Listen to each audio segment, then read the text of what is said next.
Hi everyone, my name is Adarsh Mishra and आप देख रहे हैं यूथ नेशन कोडर्स। आज हम लोग बात करने वाले हैं ऑब्जेक्ट ओरिएंटेड प्रोग्रामिंग इन इन्फीडीक्यू। तो जैसा कि आप सभी जानते हैं कि ऑब्जेक्ट ओरिएंटेड प्रोग्रामिंग के बारे में वीडियो बना चुका हूं। इसका जितना भी थ्योरी पोर्शन था, थोड़ा बहुत प्रोग्रामिंग भी मैंने इसमें इंप्लीमेंट करी है, क्विजेस भी डाली है, प्रोग्राम्स भी डाले हैं। तो वो वाली प्लेलिस्ट बनी रखी है पहले से, जो आप यहाँ पे आई बटन पे ऊपर देख भी पा रहे होंगे। ये 20 वीडियोस की प्लेलिस्ट है जिसमें मैंने एक एक कॉन्सेप्ट पूरा आपको समझाया हुआ है। ठीक है, प्लेसमेंट के लिए जितना भी कॉन्सेप्ट आपको चाहिए होता है वो मैंने वहाँ पे बताया हुआ है। बट हम लोग ये जो नई प्लेलिस्ट चालू करने वाले हैं, ये क्यों करने वाले हैं? तो इसके पीछे हमारा एक बहुत बड़ा रीजन है, क्योंकि हम लोग इन्फीटीक्यू प्लेटफॉर्म में सारे कोर्सेज को एक करके कंप्लीट कर रहे हैं। तो हम लोगों ने पहला कोर्स कौन सा कंप्लीट किया? पाइथन प्रोग्रामिंग का, जिसमें हम लोगों ने देखा कि कैसे हम लोग इन्फीटीक्यू प्लेटफॉर्म में पाइथन प्रोग्रामिंग के सारे क्विजेस, सारी एक्सरसाइज, सारे असाइनमेंट सब कुछ सॉल्व करते हैं। ठीक है, अब नेक्स्ट फेज है हमारा कि इन्फीटीक्यू प्लेटफॉर्म में ही हम लोग ऑब्जेक्ट ओरिएंटेड प्रोग्रामिंग सीखेंगे यूजिंग पाइथन। तो हम लोग का आज का टास्क क्या है कि आज से हम लोग जो है एक नई प्लेलिस्ट चलाएंगे जिसमें इन्फीटीक्यू के ऑब्जेक्ट ओरिएंटेड प्रोग्रामिंग के सारे सॉल्यूशंस होंगे। इसमें आपको मैं एक एक करके समझाऊंगा कि क्विजेस के क्या आंसर है, आए आंसर तो कैसे आए, हम लोग एक्सरसाइजेस सॉल्व करने वाले हैं और हम लोग उसके बाद असाइनमेंट भी सॉल्व करने वाले हैं। तो ये सारी चीजें हम लोग सॉल्व करेंगे, समझेंगे, एक एक लाइन को समझेंगे कैसे हम लोग इस पर कोड करते हैं। रही बात जो थ्योरी सेक्शन की है, तो देखो, अगर आपको पूरा इन्फीटीक्यू के थ्योरी पे नहीं जाना है, ठीक है, तो आप लोग क्या कर सकते हो कि मेरी 20 वीडियो वाली जो ऑब्जेक्ट ओरिएंटेड प्रोग्रामिंग की प्लेलिस्ट है आप उसको देखो। उसके बाद उसके साथ साथ आप इधर चलते रहो, तो यहाँ पे डे 1 डे 2 कंप्लीट होते रहेंगे एंड वहाँ पे आपका वो वाला काम भी कंप्लीट हो जाएगा, थ्योरी वाला। तो मैं नहीं चाहता कि जो थ्योरी मैंने उस प्लेलिस्ट में पहले से बता रखी है मैं उसको इस प्लेलिस्ट में बताऊँ, क्योंकि इससे क्या होगा, जो बंदे वो प्लेलिस्ट देख के आ रहे हैं अभी ना, तो उनको अजीब सा लगेगा, उनको लगेगा क्या यार फालतू वही चीज रिपीट कर रहे हो। तो मैं रिपीटिशन नहीं रखना चाहता, इसलिए अगर आपको थ्योरी सेक्शन देखना हो इसका, तो आप जो है मेरी वो 20 वीडियो वाली प्लेलिस्ट पे जाओ। अगर आपको कोडिंग सेक्शन देखना है, आपको थोड़ा बहुत थ्योरी, अच्छा ठीक है कि हाँ कुछ नया बताओगे जो कि उसमें नहीं बताया है, तो अगर वो पोर्शन देखना है तो ही आप इस वीडियो पे कंटिन्यू करो। तो आज हम लोग बात करने वाले हैं डे 1 की ऑब्जेक्ट ओरिएंटेड प्रोग्रामिंग इन इन्फीटीक्यू यूजिंग पाइथन।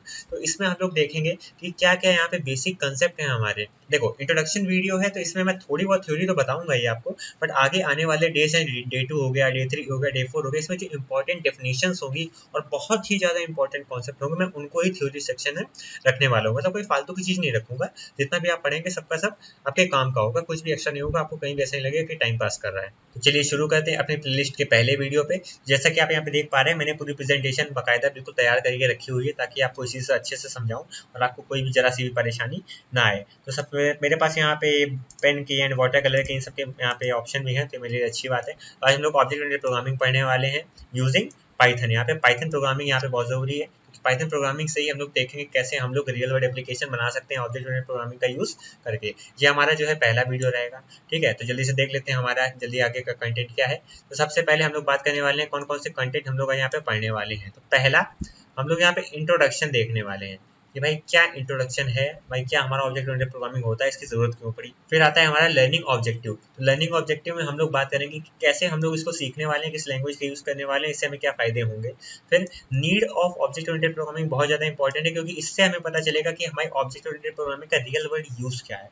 फिर हम लोग यहाँ पे आखिर में क्लासेस एंड ऑब्जेक्ट्स के बारे में ओवरव्यू लेंगे एंड देन इसके बाद ये वीडियो एंड हो जाने वाला है। तो बेसिकली आप ये कह सकते हैं कि जो वीडियो है ये इंट्रोडक्शन वाला वीडियो है और इसमें हम लोग इंट्रोडक्टरी पार्ट पढ़ेंगे ऑब्जेक्ट ओरिएंटेड प्रोग्रामिंग का। ठीक है, तो इस कोर्स में आप लोग जानने वाले हो कि कैसे हम लोग बिल्ड कर सकते हैं कॉम्प्लेक्स रियल वर्ल्ड एप्लीकेशन। इसका मतलब आप समझ रहे हैं, अभी तक जो हम लोग प्रोग्राम करते आ रहे थे वो कैसे थे कि प्राइम नंबर ढूंढ लो, आर्मस्ट्रांग नंबर ढूंढ लो, ठीक है, पैलिंड्रोम पता कर लो, ठीक है, और हो सकता है बाइनरी स्ट्रिंग को ये हो सकता है सॉल्व कर लो, मतलब डिफरेंट डिफरेंट हम लोगों ने क्वेश्चन सॉल्व करे। बट इन सब कुछ सॉल्व करने के बाद क्या अभी आप एक बैंक का कोई सॉफ्टवेयर बनाने के लिए तैयार हो गए?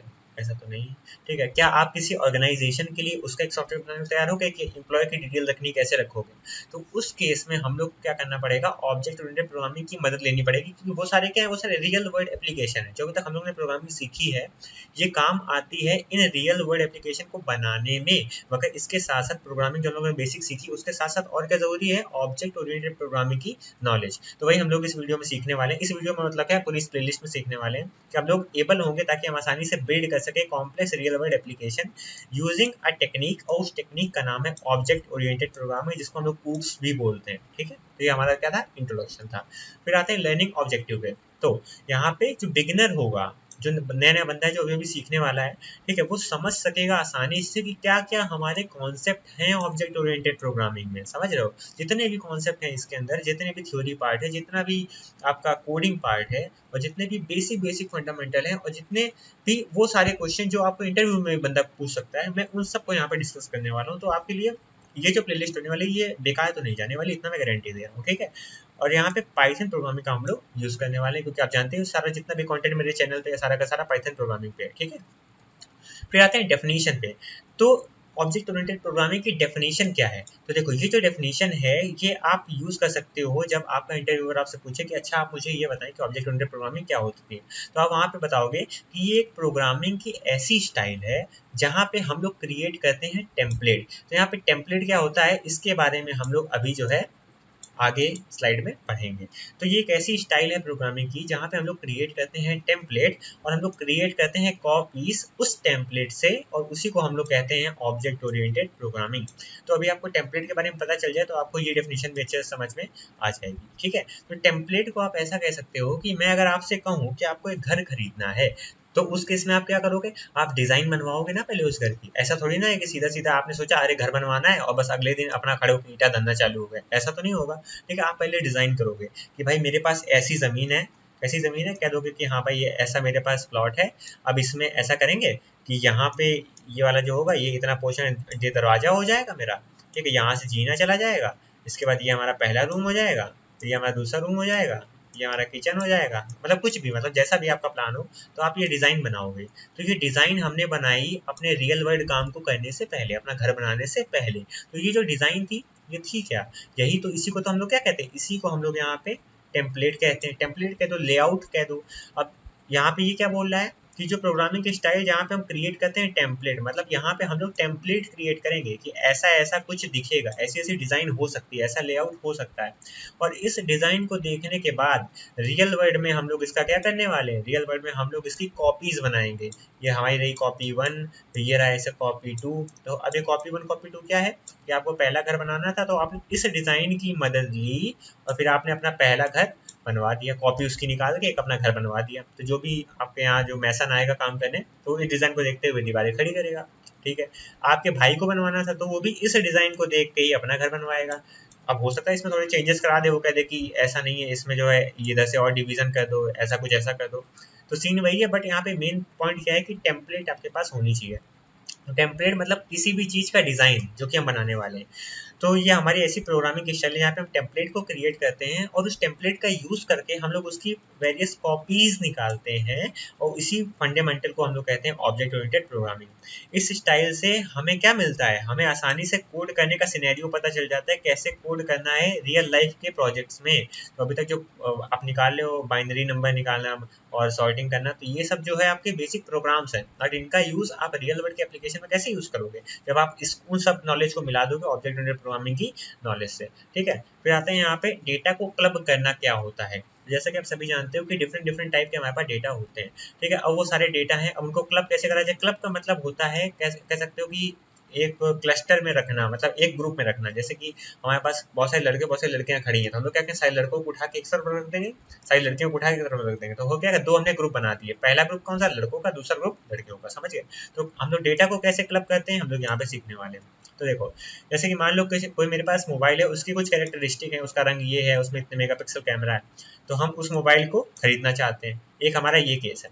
दूसरा केस है कि हमारे पास एक और मोबाइल है, या फिर कह सकते हो मल्टीपल मोबाइल्स है, बट उसकी कुछ कैरेक्टरिस्टिक है, बट अब हम उस कैरेक्टरिस्टिक हमें पसंद नहीं आई, तो हम लोग क्या करें, उस मोबाइल को रिटर्न कर सकते हैं, ठीक है। ये दो केस हो गए। फिर हो सकता है कि हमारे पास एक जूता हो और उसका जो है यहाँ पे कैरेक्टरिस्टिक हो उसकी कुछ, हम चाहते हैं वो उस जूते को खरीदना, तो एक हमारे पास ये सिनेरियो हो गया। दूसरा, हमने देखा कि हाँ ये जूता है मेरे पास, हमने खरीद भी लिया है, बट अब हम उसको वापस करना चाहते हैं, तो हम उसको क्या करेंगे, रिटर्न करेंगे। तो हमारे पास ये 4 सिनेरियो बन सकते हैं, किन्हीं 2 पॉइंट। ये किसके, ये हमारा था शूज़ का, और ये था हमारा मोबाइल का, ठीक है। अब आते हैं कि अगर ये हमें इतना इतना डेटा दिया गया है, इसको एक साथ कैसे रखा जाए। तो इसको रखने के लिए हमने क्या करा, हमने देखा कि यहाँ पे यहाँ से यहाँ तक बात हो रही है मोबाइल की, और यहाँ से यहाँ तक बात हो रही है शूज़ की। तो क्यों ना मोबाइल वाले के लिए हम लोग एक यहाँ पे डिज़ाइन बना देते। तो ये जो हमने बनाया क्या है, टेम्पलेट टाइप का एक तरह से, कि हम लोगों ने यहाँ पे ऐसा मोबाइल बनाया। अब मोबाइल के अंदर क्या होगा, इसकी खुद की कैरेक्टरिस्टिक होगी।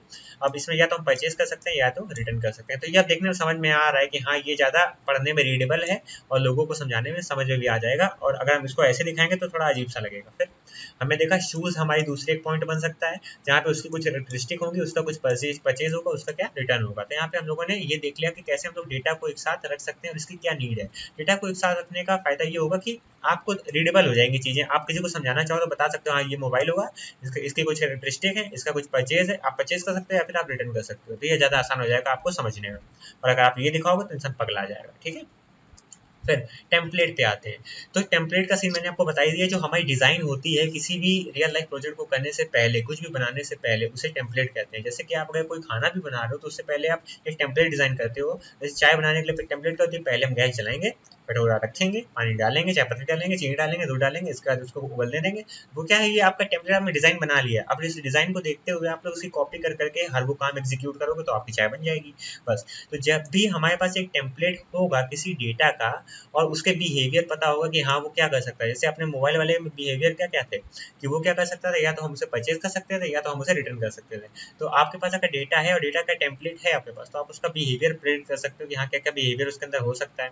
हम उस टेम्पलेट का यूज़ करके कई सारी कॉपीज बना सकते हैं। भाई एक आपने मोबाइल का यहाँ पे टेम्पलेट बनाया, तो अगर हम बात करें यहाँ पे 2005 तक की, मतलब जब पहले हम लोग के पास कीपैड वाले फ़ोन होते थे, तो वहाँ पे हम लोग देखते हैं कि वो फ़ोन कैसा होता था। वो फ़ोन कुछ ऐसा होता था कि ऐसा ऐसा फ़ोन था और यहाँ पे इतनी बड़ी स्क्रीन हुआ करती थी, और यहाँ पे क्या होता था, यहाँ पे मल्टीपल यहाँ पे नंबर्स वाला नहीं सिस्टम होता था वो खुद की, और डायल करने का डायल पैड होता था। तो आप ये बताओ, आपने एक बार ये डिज़ाइन बना दी, अब इस डिज़ाइन को ही कॉपी करके पता नहीं कितनी कंपनियों ने अपने अपने फ़ोन बनाए, ठीक है, अपने अपने मोबाइल निकाले, ठीक, उन्होंने कुछ बहुत चीज़ें ऐड करी। मान लो उन्होंने यहाँ पे ऐसे ये चीज़ ऐड कर दी, कुछ लोगों ने इसका यहाँ पे डबल लेयर कर दिया ऐसा, ठीक है, ये चीज़ डार्क कर दी, तो अलग अलग डिज़ाइन लोगों ने बनाई। तो अब हुआ क्या कि जब ये डिज़ाइन में थी, ये तो उसका आइडियल डिज़ाइन था कि ये तो सब लोग यूज़ करने वाले हैं। तो वही यहाँ पे ये कह रहा है कि हम लोग यूज़ कर सकते हैं उन डिज़ाइन को, उन टेम्पलेट्स को, ताकि हम बना सकें बहुत सारी कॉपीज़। और जो टेम्पलेट हमने क्रिएट करी है उसको हम लोग क्लास बोलते हैं। समझ गए, जो टेम्पलेट हम लोगों ने क्रिएट करी, जो डिज़ाइन हम लोगों ने बनाया है, उसे क्या बोलेंगे, क्लास बोलेंगे।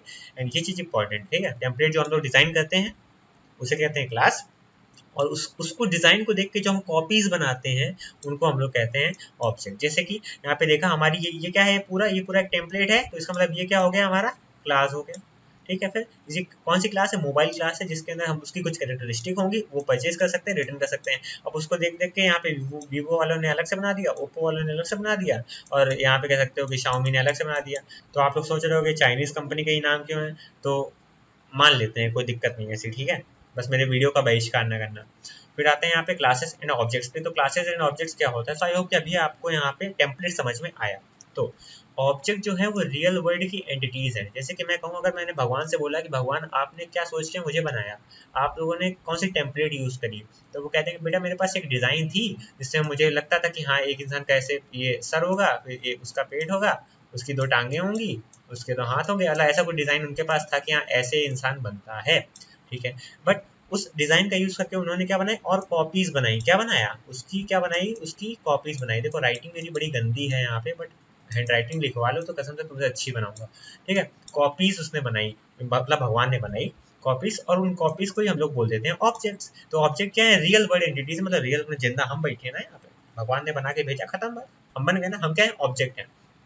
अब मैं ऑब्जेक्ट हूँ, मेरा छोटा भाई ऑब्जेक्ट है, मेरी मम्मी ऑब्जेक्ट है, मेरे पापा ऑब्जेक्ट है, आप जो देख रहे हो आप ऑब्जेक्ट हो। तो हम लोग किस कहाँ के ऑब्जेक्ट है, हम लोग एक क्लास ह्यूमन के ऑब्जेक्ट है। एक क्लास ह्यूमन का यहाँ पे लेआउट भगवान ने तैयार किया था, और इसके हम लोग ऑब्जेक्ट्स हैं। तो ऑब्जेक्ट क्या है, रियल वर्ल्ड एंटिटी है, और जो भी चीज़ आप लोग देख के बता सकते हो कि हाँ वो चीज़ वहाँ रखी है, तो वो क्या है, एक ऑब्जेक्ट है। जैसे कि मान लो कि ये फ़ोन है मेरे पास, ठीक है, ये फ़ोन भी क्या है, ये मेरा क्लास है कि ऑब्जेक्ट है, ये मेरा क्या है, ऑब्जेक्ट है। ऑब्जेक्ट क्यों है, क्योंकि ऐसे ही मेरे पास और भी फ़ोन है, समझ लो। अब अगर ऐसे और भी फ़ोन है, इसका मतलब एक हमारे फ़ोन की यहाँ पे डिज़ाइन बनी होगी, टेम्पलेट बनी होगी, फ़ोन की क्लास बनी होगी। अब उस फ़ोन की क्लास को देख के अलग अलग कंपनी अपने अपने फ़ोन बना रही है, ठीक है। तो वही यहाँ पे होता है ऑब्जेक्ट रियल वर्ल्ड एंटिटीज होती है। फिर क्लासेस क्या होती है, क्लासेस जो होते हैं ये रियल नहीं होते हैं। सही बात है भाई, क्लासेस कभी रियल नहीं है, क्लास हमेशा डिज़ाइन होती है कि हाँ ऐसा होगा, और उस डिज़ाइन को देखते हुए हम लोग वो चीज़ें बनाते हैं, वो होती है ऑब्जेक्ट। तो ऑब्जेक्ट ही हमारे काम आती है। क्लास क्या होती है, सिर्फ जो है हमारी डिज़ाइन होती है, इसलिए ये क्या होती है, नॉट रियल। फिर ये सिर्फ कॉन्सेप्ट है। क्लास जो है शॉर्ट फॉर्म होता है क्लासिफिकेशन का, ठीक है। क्लासीफाई किसी करना किसी चीज़ को, उसी को कहते हैं यहाँ पे कह सकते हो क्लास, ठीक है। तो अगर मैं बोलूँ कि यहाँ पे रोड में बहुत सारी गाड़ियाँ जा रही हैं, बहुत सारी कार जा रही हैं, बहुत सारी, मतलब एक होंडा की जा रही है, ठीक है, और एक जो है मान लो सुजुकी की जा रही है, अलग अलग गाड़ियाँ चल रही हैं। तो अगर मैं आपसे पूछूं कि ये क्या जा रहा है, तो आप बोलोगे ये कार जा रही है। आप ये नहीं बोलोगे वो रही होंडा कार, ये फरारी जा रही है, ये BMW जा रही है, ये नहीं बोलोगे, बोलोगे कार जा रही है। तो आपने क्या देखा, आपने क्लासीफाई करा कि वहाँ पे जितनी भी जगह में जो भी चीज़ आपको दिख रही है वो कार की तरीके दिख रही हैं, तो वो क्या है, आपने वहाँ पे क्लासिफिकेशन टेक्निक यूज़ करी। आपने बोला कि हाँ भाई मैं क्लासीफाई कर सकता हूँ कि ये कार है। बट अगर मैं आपसे इंडिविजुअली पूछूं कि वो क्या है, वो वाली कौन सी, तो आप बोलोगे ये फरारी है। तो फरारी क्या है, उस क्लास का ऑब्जेक्ट है, मतलब उसकी कॉपी है। तो ये क्या कह रहा है कि क्लास जो है क्लासिफिकेशन होता है अपने ऑब्जेक्ट्स का, और ये डिस्क्रिप्शन होता है, उसके बारे में बताता है ऑब्जेक्ट्स के बारे में, और उस ऑब्जेक्ट की कुछ प्रॉपर्टी होती है और उसका कुछ बिहेवियर होता है। ऑब्जेक्ट की प्रॉपर्टी क्या हो सकती है, अगर मैं अपनी बात करूँ, इंसानों की बात करूँ, तो उसकी प्रॉपर्टी क्या हो सकती है, उसका कलर हो सकता है भाई, एक बंदा ब्लैक है, एक बंदा व्हाइट है, एक बंदा ब्राउन है, ऐसा, ठीक है। और क्या हो सकता है, उसकी आइज का जो कलर होता है, किसी का ब्लैक है, किसी का ब्लू है, ऐसा। तो ये सब क्या प्रॉपर्टीज है। और उसके बिहेवियर क्या है कि वो खा सकता है, वो चल सकता है, वो खरीद सकता है, तो इसके बिहेवियर हो गए। और उसी वो हमें कौन डिफाइन करता है, वो हमारी क्लास डिफाइन करती है। तो वही हमारी क्लासेस क्या है, यहाँ पे नॉट रियल है, क्लासिफिकेशन है, और ये सिर्फ कॉन्सेप्ट है। और ये क्या कहते हैं, डिस्क्रिप्शन देती है प्रॉपर्टीज और बिहेवियर का ऑब्जेक्ट कहते हैं। यहाँ पे कुछ लाइन इंपॉर्टेंट है, ठीक है। अब यहाँ पे क्या होता है, क्लास जो है एक रेसिपी के तरीके है, और ऑब्जेक्ट उसी तरह है जिस तरह आप लोगों ने कपकेक यहाँ पे बनाया। तो ये मैंने सीधा सीधा इनफिटिको से एग्जांपल उठाया हुआ है, तो कोई नई बात नहीं है, वहाँ पे भी इसे पढ़ सकते हो, ठीक है। फिर आते हैं यहाँ पे क्लास के अंदर होता क्या है। तो क्लास के अंदर होता है प्रॉपर्टीज, एट्रीब्यूट्स उस ऑब्जेक्ट के, और वो ऑब्जेक्ट क्या क्या ऑपरेशन या बिहेवियर परफॉर्म कर सकता है। तो देखो, या तो आप यहाँ बोलो कि क्लास के अंदर प्रॉपर्टीज होती हैं एंड यहाँ पे बिहेवियर होता है, या फिर आप बोलो कि क्लास के अंदर एट्रीब्यूट्स होते हैं एंड उनके कुछ ऑपरेशन होते हैं। तो मैंने अभी आपको बताया प्रॉपर्टीज में क्या क्या आ जाएगा, कि इंसान का कलर क्या है, इंसान के तीर का कलर क्या है, मतलब ऐसे फलाना चीज़ है जो इंसान को क्लासीफाई करे कि हाँ ये एक ह्यूमन है, ठीक है। और उसके बिहेवियर क्या होते हैं कि वो क्या क्या कर रहा है, वो क्या क्या कर सकता है, वो गा सकता है, जा सकता है, नहा सकता है, कुछ भी। उसी को वही हमारी क्या होती है, क्लास होती है। क्लास के अंदर क्या हो जाएंगे, हमारे एट्रीब्यूट्स हो जाएंगे, या फिर प्रॉपर्टीज हो जाएंगे, और ऑपरेशन हो जाएंगे, या फिर बिहेवियर हो जाएंगे। इन दोनों में उसको एक यूज़ करना है। फिर मोबाइल क्लास में जो उसका प्राइस है, जो उसका ब्रांड है, ये हमारा क्या है, एट्रीब्यूट है, और उसको हम परचेज कर सकते हैं और रिटर्न कर सकते हैं। तो ये क्या हो गया, उसका बिहेवियर हो गया। शायद अभी आपको सब समझ में आ रहा होगा। क्लासेस को डिफाइन कैसे करते हैं, तो क्लास को हम डिफाइन कर सकते हैं यूजिंग क्लास कीवर्ड। ये चीज़ याद रखना, पाइथन में क्लास कीवर्ड होता है, उसका यूज़ करके हम लोग क्लास को डिफाइन करते हैं। तो क्लास जो है वो हमारी स्मॉल में रहेगा पूरा, तो कोई सीन नहीं है, इसमें दिक्कत की बात नहीं है, ठीक है। अब नीचे वाले कोड में हम लोगों ने मोबाइल की क्लास बनाई, तो हम लोग क्या लिखेंगे, स्मॉल केस में लिखेंगे, आप लोअर केस में लिखेंगे क्लास, और मोबाइल क्लास नेम का जो भी क्लास नेम होता है उसका पहला यहाँ पे लेटर बड़ा रखते हैं, तो मोबाइल। और फिर हमने यहाँ पे पास कर दिया, मतलब अभी हम यहाँ पे कुछ लिखने वाले हैं बाद में। तो यहाँ पे ये चीज़ इंपॉर्टेंट है, क्लास को हमने कैसे डिफाइन करा, स्मॉल लेटर्स में लिख दिया क्लास, एंड देन क्लास का नाम हो गया, 2 कोलन लगा दिए, ठीक है। ऐसे हमारी क्लास डिफाइन होती है। अब आते हैं बिल्ट इन क्लासेस में, कि क्या आज तक हमने क्लासेस यूज करी हैं। तो सही बात है कि हम लोगों ने पाइथन लैंग्वेज पढ़ी हुई है, तो हमने बहुत सारी क्लासेस यूज करी हैं। कैसे, हम लोग यहाँ पे लिखते हैं लिस्ट, यहाँ लिखते हैं डेट, यहाँ लिखते हैं टपल, सेट, ये जितना भी हम लोगों ने यूज करा है सब क्लास ही तो है। कैसे हम लोग लिखते नहीं थे, एक्स इज इक्वल टू, क्या लिखते थे, LIST, लिस्ट, और यहाँ पे 2 ब्रैकेट। तो ये क्या है, ये हमारी ये लिस्ट क्या है, ये हमारी क्लास है। और x क्या है, इसका ही कॉपी है, मतलब x जो है एक लिस्ट है। ये लिस्ट कैसे होगी, लिस्ट की कॉपी है, लिस्ट क्लास की कॉपी। अब ये हमारे कैसे डिफाइन होगी, हमारे पास यहाँ पे लिखा होगा CLASS, ठीक है, क्लास, एंड देन यहाँ पे लगा होगा लिस्ट, LIST, यहाँ पे ऐसा, और यहाँ पे कुछ और भी चीज़ लिखी होंगी। तो ये हमारी डेफिनेशन होगी क्लास की, और इस तरह से हमारी क्लास लिस्ट डिफाइन होगी। और हम लोग को इसको यूज़ करना, तो हम लोग क्या लिखते हैं, एक्स इक्वल टू लिस्ट, और हमारी ये जो है ऐसे करके एक लिस्ट बन जाती है, ये वाली, समझ गए। तो यही हमारी कुछ बिल्ट इन क्लासेस हैं। फिर ऑब्जेक्ट कैसे क्रिएट करते हैं, तो अगर ऑब्जेक्ट क्रिएट करना हो तो उसके लिए हम लोग को क्लास चाहिए। तो भाई हम लोग ने पिछले मेथड से क्लास बना ली मान लो, तो उसको हम लोग कैसे डिफाइन करेंगे, तो अगर हमें ऑब्जेक्ट को यहाँ पे क्रिएट करना है तो हमें यहाँ पे ये तरीका यूज करना पड़ेगा, मतलब क्लास का नाम लिखना पड़ेगा, इसका 2 ब्रैकेट लगाने हैं। जैसे कि मान लो मोबाइल क्लास हम लोगों ने बनाई पिछले केस में, तो m1 is equal to mobile और 2 हमने यहाँ पे ब्रैकेट बना दिया, इसका मतलब ये मोबाइल क्लास का एक ऑब्जेक्ट बन गया, मतलब ये हमारा ये पहला मोबाइल बन गया, ये बन गया दूसरे का मोबाइल, ये बन गया तीसरे का मोबाइल। तो अलग अलग मोबाइल बना दिए, एक ही कॉपी केस करके। देखो यहाँ पे राइट हैंड साइड बिल्कुल सेम, इसका एक टेम्पलेट का यूज करके हम लोग बना रहे हैं, तो साफ साफ पता चलता है कि ये साइड हमारी क्या है, ये हमारी है क्लास, ठीक है, और ये हमारा क्या है, ये हमारे हैं ऑब्जेक्ट। ऑब्जेक्ट बोलो ओबीजे बोलो एक ही बात है, ठीक है। फिर ऑब्जेक्ट लिटरल क्या होता है, तो ऑब्जेक्ट लिटरल क्या होते हैं, ये वो डिफरेंट ऑब्जेक्ट होते हैं जिनको हम देख के बता सकते हैं कि ये दोनों एक दूसरे से अलग हैं। इसका मतलब जैसे कि हम लोगों ने अभी अभी मैंने आपको बताया कि अगर मैं यहाँ पे लिख दूँ x is equal to list, यार बहुत ज़्यादा गंदी राइटिंग है, बट सही बताऊँ यार अभी नया नया तरीका यूज़ करा है तो सही हो जाएगी, ठीक है। तो मैंने क्या करा, लिस्ट नाम की क्लास ली और इसका क्या करा, मैंने x नाम का एक ऑब्जेक्ट बना दिया। तो अगर इसको हम ऐसे भी तो लिख सकते हैं, x इज इक्वल टू और यहाँ पे 2 स्क्वायर ब्रैकेट। इसका मतलब क्या ये भी हमारा क्लास का डिक्लेरेशन है, यहाँ पे तो हमने कहीं, यहाँ पे तो 2 स्क्वायर ब्रैकेट लगाए, यहाँ पे तो कहीं ऐसे इस तरह से हम लोगों ने ऑब्जेक्ट बनाया ही नहीं है। तो ये क्या ऑब्जेक्ट नहीं बना क्या, तो यहाँ पे भी हमने ऑब्जेक्ट बनाया, बट किसका यूज करके, यहाँ पे क्लास नेम का ना यूज करके हमने किसका बनाया, ऑब्जेक्ट लिटरल का यूज करके बनाया। मतलब जो आप यहाँ पे ये चीज देख रहे हो, ये क्या है, हमारी ऑब्जेक्ट लिटरल है। वही बता रहा है ऑब्जेक्ट लिटरल अलग अलग होता है, ताकि हम लोग जो है उनको अलग से डिफरेंशिएट कर सकें। जैसे इस केस में हम लोगों ने यहाँ पे लिस्ट बनाई है और हम लोग लिस्ट का ऑब्जेक्ट लिटरल यूज करा है, ये रहा हमारा ऑब्जेक्ट लिटरल जो बोर्ड में है। डिक्शनरी अगर हमने बनाई तो ये रहा हमारी डिक्शनरी का लिटरल, ठीक है, ऑब्जेक्ट लिटरल। ये हमारा टपल का लिटरल हो गया। तो कुछ ही हमारे इनबिल्ट ऑब्जेक्ट हैं जिनका हम लोग ऑब्जेक्ट लिटरल बना सकते हैं या फिर जिनसे हम लोग ऑब्जेक्ट लिटरल बना सकते हैं। आई होप कि अभी आपको ये चीज़ यहाँ पे नहीं मिली होगी, ठीक है, इसलिए मैंने ऐसे कुछ पॉइंट निकाल के रखे थे। अब हमारे ऑब्जेक्ट के क्या क्या एट्रीब्यूट्स हो सकते हैं, तो हम मान लो कि हमने बनाया एक क्लास मोबाइल और उसमें हमने पास किया, मतलब कुछ इसके प्रॉपर्टीज होंगी, कुछ इसके बिहेवियर होंगे, ठीक है। तो हमने क्या करा, पहले क्या करा, मोबाइल 1 और मोबाइल 2 नाम के 2 ऑब्जेक्ट बना दिए, मतलब इस क्लास को कॉपी करके अब ये 2 मेरे पास मोबाइल आ गए, पहला मोबाइल ये रहा दूसरा मोबाइल। मैंने मोबाइल का प्राइस जो है वो सेट कर दिया 20,000 पहले वाले मोबाइल का, और मोबाइल 1 का जो ब्रांड था ये मैंने सेट कर दिया एप्पल। तो ये रहा मेरा पहले मोबाइल के बारे में।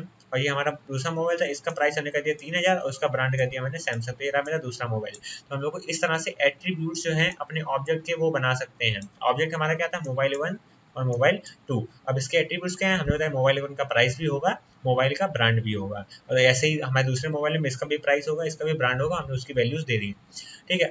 अब ये रहा हमारा एट्रीब्यूट्स। अब आते हैं हम लोग असाइनिंग पे और अपडेटिंग पे। तो मान लो कि हमारी ये क्लास है, हमने दो ऑब्जेक्ट बनाए, MOB1 MOB2, मतलब मोबाइल 1 मोबाइल 2। फिर मोबाइल का हमने प्राइस हमने सेट करा 20,000 पहले वाले का, उसका ब्रांड सेट करा एप्पल का, और उसका iOS वर्जन सेट करा 10।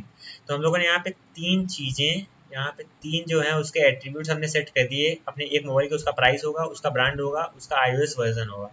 फिर यहाँ पे ये तीनों जगह पे हमने क्या करा है, यहाँ पे हमने वैल्यूज असाइन करी है। देखो मैंने इस वेरिएबल पे ये वैल्यू उठा के असाइन करी है ऐसा। बट हम लोगों ने बाद में क्या करा कि मोबाइल 1 का iOS वर्जन 10 था, बट बाद में वो क्या हो गया 11 हो गया। तो हमने इसकी वैल्यू को यहाँ पे दोबारा असाइन तो करा, बट ये वैल्यू पहले से यहाँ पे रखी हुई है ना। देखो ये वैल्यू जहाँ हम 11 रखना चाहते हैं, iOS वर्जन में पहले से कुछ पड़ा हुआ है, 10 पड़ा हुआ है, तो उसको ओवरराइड करके हम 11 लिखना चाहते हैं। तो वो क्या होता है, इस चीज़ को हम लोग कहते हैं अपडेटिंग। समझ रहे हो, तो असाइनिंग और अपडेटिंग में ये फर्क होता है। जैसे कि यहाँ पे मोबाइल 2 का प्राइस सेट करा 3,000 और मोबाइल 2 का ब्रांड जो है वो सैमसंग। अब यहाँ पे मोबाइल 2 का एंड्रॉइड वर्जन है तो ये मार्शमैलो। तो यहाँ पे देखो ये नया एट्रीब्यूट जोड़ रहा है, यहाँ पे नई चीज यहाँ पे जोड़ रहा है इस मोबाइल 2 के साथ कि इसका प्राइस और ब्रांड था, बट अब इसका एक एंड्रॉइड वर्जन भी होगा जो कि मार्शमैलो है। तो ये भी हमारा आ जाएगा कहाँ पे, असाइनिंग पे। हमने यहाँ पे नए नए एट्रीब्यूट पे कुछ वैल्यू डालोगे असाइनमेंट, अगर उस वैल्यू को चेंज करोगे तो वो क्या हो गया, अपडेटिंग हो गया, ठीक है। फिर कैसे हम लोग क्रिएट कर सकते हैं एट्रीब्यूट किसी क्लास में, तो जैसे कि अभी एग्जांपल दिया गया है, आप ऐसे लिखोगे क्लास मोबाइल, इसके बाद आप यहाँ पे लिखोगे डेफ इनिट। तो इनिट हमारा यहाँ पे कंस्ट्रक्टर है। सो आई होप कि अब आप जाके सीधा मेरे कंस्ट्रक्टर वाले वीडियो तक उस प्लेलिस्ट में सारे वीडियोस देख लोगे तो आपको ये जितना भी मैंने पीछे गाथा सुनाई वो सारी आपको समझ में आएगी। हम लोगों ने क्या करा, इनिट नाम का यहाँ पे कंस्ट्रक्टर बनाया। सेल्फ हमेशा पास होता है, इसका रीजन मैंने उस वीडियो में दे रखा है। ब्रांड और प्राइस इसकी दो हम लोगों ने वैल्यूज पास कर दी, फिर सेल्फ डॉट ब्रांड और सेल्फ डॉट प्राइस लिख के हमने ये वैल्यूज इसमें असाइन कर दी, ना कि अपडेट करी है। तो यहाँ पे ब्रांड और प्राइस क्या है, हमारे पैरामीटर हैं, ठीक है। ये हमारी क्लास का नेम हो गया। ये हमारे क्या है, ब्रांड और प्राइस, ये एट्रीब्यूट्स हैं। तो ये जो पैरामीटर है मतलब ये तो हम जब कॉल करेंगे ना अपनी क्लास को, जब हम क्लास का ऑब्जेक्ट बनाएंगे तब हम लोग ये वैल्यूज ब्रांड और प्राइस हमेशा भेजेंगे। जैसे कि यहाँ पे देखो मोबाइल वन नाम का ऑब्जेक्ट बनाया, तो यहाँ पे क्लास का नेम लिखा और यहाँ पे एप्पल और 20,000 हम लोग ब्रांड और प्राइस एक साथ भेज रहे हैं, ठीक है। पहले हम लोग सिंपली ऐसे लिखते थे, मतलब सिंपली हम लोग ऐसे ये लगा देते थे, बट यहाँ पे अभी हम अंदर क्या भेज रहे हैं, पैरामीटर। तो ये क्या है, हमारे पैरामीटर है।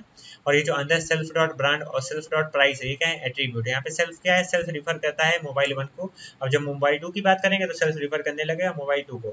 अब आप सोचोगे यहाँ पे मोबाइल वन क्यों नहीं लिख दिया, mobile one dot brand, mobile one dot price. तो अभी बताओ यहाँ पे मोबाइल वन लिख देते, तो पहले तो हम मोबाइल वन के लिए कर रहे हैं, तो भाई ठीक है, मोबाइल वन के यहाँ पे सेट हो गया कि इसका ब्रांड एप्पल हो गया और इसका प्राइस क्या हो गया, 20,000 हो गया। बट वहीं अगर मोबाइल टू की बात करें तो मोबाइल टू के केस में हमें यहाँ मोबाइल टू एमओबी टू लिखना पड़ेगा ना, तो हमें वो नहीं लिखना है, तो इसलिए हमने यहाँ पे क्या करना, सेल्फ लिख दिया। तो अब ये खुद ही समझ जाएगा कि जो ऑब्जेक्ट उस समय क्लास को बुला रहा होगा, जो ऑब्जेक्ट बना होगा उस क्लास से, वही यहाँ पे सेल्फ की जगह लिख दिया जाएगा। तो सेल्फ की जगह क्या आ जाएगा, मोबाइल वन। अगर मोबाइल वन की बात हो रही है, अगर मोबाइल टू की बात हो रही है, सेल्फ की जगह क्या मोबाइल टू आ जाएगा, ठीक है। और इसके बारे में जानना है वो वाली प्लेलिस्ट देखो, मैं वीडियोस यहाँ पे आई बटन पे शेयर करता रहूँगा, खटाखट ये वीडियोस देखते हैं ना, ये वाले वीडियोस भी देखो, वो वाले वीडियोस भी देखो, और ऑब्जेक्ट ओरिएंटेड प्रोग्रामिंग का पूरा कॉन्सेप्ट समझ जाओ, ठीक है। तो यहाँ पे हमने क्या सीख लिया कि how do we create attributes in a class. तो अभी हमारा पूरा का पूरा डे वन का जो थ्योरी सेक्शन था, मतलब आधा थ्योरी सेक्शन अभी आएगा, थोड़ा सा और थोड़ी बहुत डेफिनेशन उसमें और है जो मुझे लगा कि आप लोग को समझानी पड़ेंगी, ठीक है। तो वो भी बता दूंगा आगे आने वाली वीडियो पे। बट कल के वीडियो में हम लोग क्विज के बारे में बात करेंगे। तो आज हम लोगों ने देखा ऑब्जेक्ट ओरिएंटेड प्रोग्रामिंग का डे वन, पहला हम लोग का वीडियो था, और थैंक यू देखने के लिए। और मान लो कि अगर आपको और भी कुछ यहाँ पे चीज़ें आपको समझ में ना आ रही हो तो आप मुझे बताना, ठीक है। और अगर आपको कोई नया टॉपिक पढ़ना हो या कुछ आपको कुछ भी समझ ना आ रहा हो, कहीं का भी पार्ट हो, हमसे पूछ लेना, हम कहीं ना कहीं से आपको बता ही देंगे कैसे उसको करना है, ठीक है। सो आई होप कि आप लोग डे वन जाके इन्फीडीक्यू में पढ़ोगे जो हमने बताया यही मिलेगा, तो आपको समझ में ज़्यादा आने लगेगा। और फिर इसके बाद क्विज अपने मन से सॉल्व करके देख लेना, अगर नहीं आता तो कल तो अपलोड करने ही वाले हैं वीडियो, तो सारी की सारी क्विज जो है उसमें डे वन की पूरी क्विज होगी। मतलब ऐसा नहीं कि 5 क्विज अभी बता रहे हैं, 5 क्विज अगले वीडियो में, ऐसा कुछ नहीं, टाइम बिल्कुल पास नहीं होगा। जल्दी जल्दी वीडियो बनाने हैं और क्या करना है, सबसे बेहतरीन का कंटेंट आपको पकड़ाना है सीधा सा कि क्या क्या सोल्यूशन हो सकते हैं। सो आई होप कि अब आपको पूरा पूरा ऑब्जेक्ट ओरिएंटेड प्रोग्रामिंग का डे वन का आधा थ्योरी सेक्शन समझ में आ गया होगा, ठीक है।